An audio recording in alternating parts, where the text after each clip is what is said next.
c'est bon! 10 sur 10! Pour mes lunchs cette semaine, je vais me faire une soupe aux champignons. Puis, je vais faire en accompagnement des genres de crêpes salées à la farine de pois chiche, farcies avec les légumes du moment. Première des choses à couper, c'est un oignon que je vais hacher grossièrement parce que de toute façon, il va aller dans le blender après, fait que pas besoin d'être super bien coupé. L'oignon est déjà en train de cuire, puis là, je vais couper grossièrement mes champignons puis les rajouter dans la casserole. Ça, c'est les gros paquets de champignons, là. Je pense que c'est 2 fois 454 grammes. Je vais aussi rajouter l'équivalent d'1 à 2 gousses d'ail. Dans mes crêpes, je vais mettre différents légumes. J'y vais vraiment avec les spéciaux de la semaine. Fait qu'il y avait des petits poivrons en spécial. Je vais simplement les couper grossièrement, enlever les pépins évidemment. Puis je vais les faire sauter avec un peu d'autres champignons. J'ai acheté 2 paquets, puis des asperges.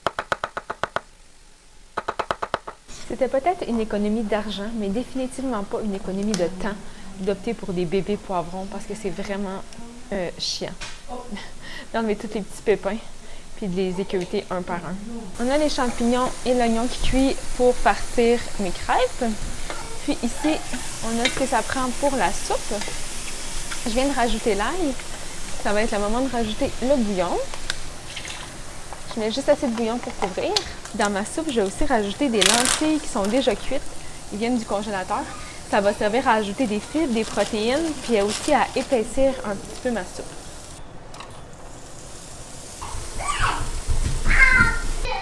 Regardez-moi ce beau bol-là, plein de légumes, champignons, asperges, poivrons. Ça va être délicieux dans nos crêpes plus tard cette semaine. J'ai rajouté un petit peu de bouillon dans ma soupe parce qu'elle était rendue un petit peu sèche.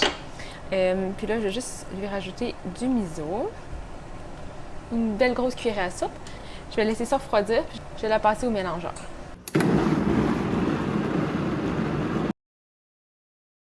Bon, je me suis rendu compte que ma soupe que j'ai préparée hier est vraiment extra épaisse. Genre, je pourrais la manger à la fourchette, littéralement.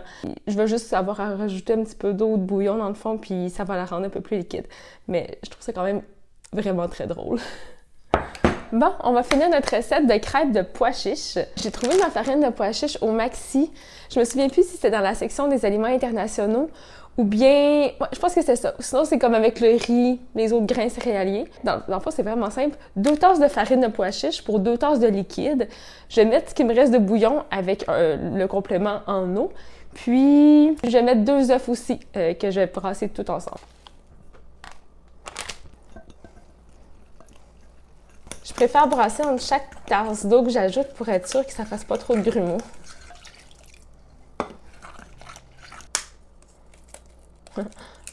D'habitude, je ne mets jamais de coquilles dans mes préparations. On va mettre un petit peu d'huile. Hors caméra, j'ai rajouté une demi-tasse de liquide dans ma préparation parce que je n'étais pas capable comme ça de faire tourner ma crêpe pour bien la répartir dans ma poêle. Là, c'est vraiment la texture parfaite. Je vais la laisser cuire à peu près 1 minute, puis je vais la tourner de bord.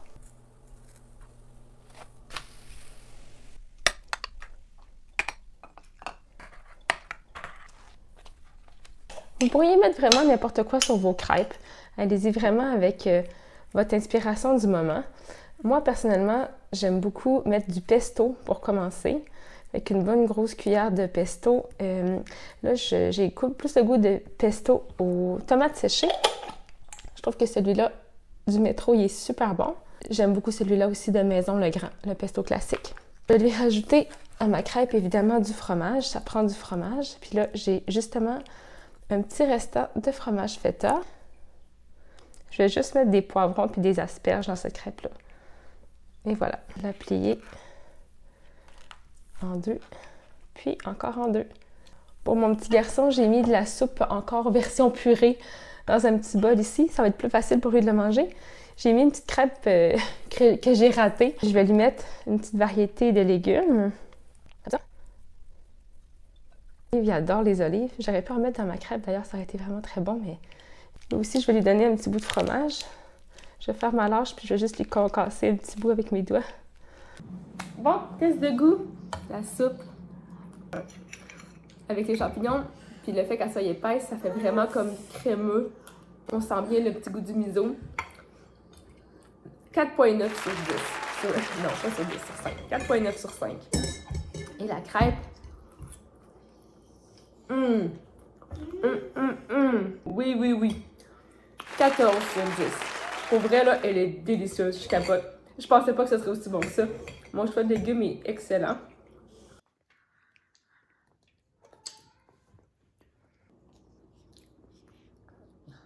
Elle est bonne ta crêpe? C'est pas bon.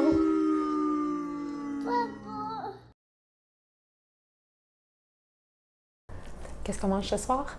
Des boulettes de poulet avec des pâtes avec une sauce crémeuse au fromage cottage. Donc, je commence par ajouter 2 poitrines de poulet avec un œuf, de l'oignon vert, un petit peu d'ail que j'ai eu bien de la misère à ouvrir, du persil que je conservais congelé au congélateur, puis de la chapelure panko, à peu près peut-être une demi-tasse. J'ai poivré, vous pouvez saler si ça vous tente, puis on blende le tout jusqu'à ce que ce soit vraiment bien homogène. J'aime pas ça utiliser du poulet déjà haché parce que je trouve que ça goûte puis ça sent vraiment ferreux. Fait que je préfère prendre des poitrines de poulet puis les hacher moi-même dans mon robot. De toute façon, j'ai d'autres ingrédients à hacher, fait que c'est pas bien plus long. Ensuite, vous allez faire des petites boulettes avec le mélange. Ça m'a fait une bonne vingtaine de petites boulettes. Pendant ce temps-là, j'ai fait mes légumes. Donc, j'ai coupé du brocoli et du chou-fleur. J'ai mis un petit peu d'huile d'olive dessus avec du poivre, puis j'ai mis ça au four. Pour ce qui est de la sauce, j'ai mélangé ensemble un demi-contenant de fromage cottage avec un quart de tasse de lait. En fait, j'ai mis une demi-tasse de lait, mais c'était trop. Donc, je vous conseille un quart de tasse de l'ail en poudre et un petit peu de persil. Par la suite, mes pâtes étaient cuites, je les ai goûtées, je les ai remis dans la casserole. J'ai mis ma sauce dans la casserole pour la réchauffer. J'ai bien mélangé, puis j'ai attendu là, que le tout soit prêt pour ensuite monter mes assiettes. Bon, je triche un petit peu parce qu'on est le lendemain, j'ai déjà mangé ce repas. C'est bon. Il manque un petit peu de goût au niveau de la sauce des pâtes. Ce que j'ai fait hier et ce que je vais refaire aujourd'hui, c'est rajouter un peu de tabasco verte. Je trouve que ça ajoute juste comme qu'est-ce qui manque. Mais sinon, j'aurais pu rajouter un peu de moutarde de Dijon, un peu plus d'herbe dedans. Puis pour ce qui est des boulettes de poulet, il manquerait peut-être de la moutarde de Dijon dedans, mais je voulais pas en mettre parce qu'on a commencé la DME avec notre plus jeune. Puis je limite un peu l'ajout d'allergènes. Mais sinon, ils sont comme... Ouais, elles sont quand même bonnes, les boulettes. Ouais. Une petite nouille. Ouais. Puis mon grand, il a tout mangé, fait que je pense que lui, il a aimé ça quand même pas mal. Je donnerais un 3-4 sur 5. Ouais. Je pensais à ça. À ceux d'entre vous qui ont des enfants qui aiment juste les pâtes au beurre, cette sauce-là pourrait être vraiment un bel atout dans votre boîte à outils parce que c'est une sauce qui est pâle et qui goûte pas beaucoup. Mais par contre, elle est quand même nutritive vu la présence de fromage cottage puis de lait qui sont quand même riches en protéines et en nutriments. Fait que ça pourrait être une belle façon d'ajouter une petite twist santé à une pâte qui serait autrement juste au beurre. Pour le souper ce soir, on se fait un beau bol de bœuf et haricots noirs avec plein de légumes, un peu style salsa alentour. J'ai utilisé ce bœuf-là qui vient en 2 paquets de 454 grammes. Là, on est une famille de 2 parents, un enfant et demi qui mange. Fait qu'un seul paquet, c'est comme pas beaucoup. Fait que pour pas avoir besoin d'ouvrir mes 2 paquets, je vais ajouter des haricots noirs avec mon bœuf. Fait qu'on va quand même avoir une bonne source de protéines, on va aussi avoir plus de fibres sans avoir à dépenser plus pour de la viande. Je commence par faire cuire mon riz. J'en ai fait cuire vraiment beaucoup, comme je vais le dire plus tard dans la vidéo, pour en avoir pour le lendemain. Donc j'envoie ça sur le four. Pendant ce temps-là, je vais couper mon oignon rouge. Je commence avec juste un quart d'oignon à peu près, parce que ça va être pour notre petite salsa. Pour ça, je mets donc de l'oignon rouge, un poivron vert, 2 tomates, du persil et du maïs. En guise de garniture de salsa, j'ai mis un filet d'huile d'olive puis le jus d'une lime.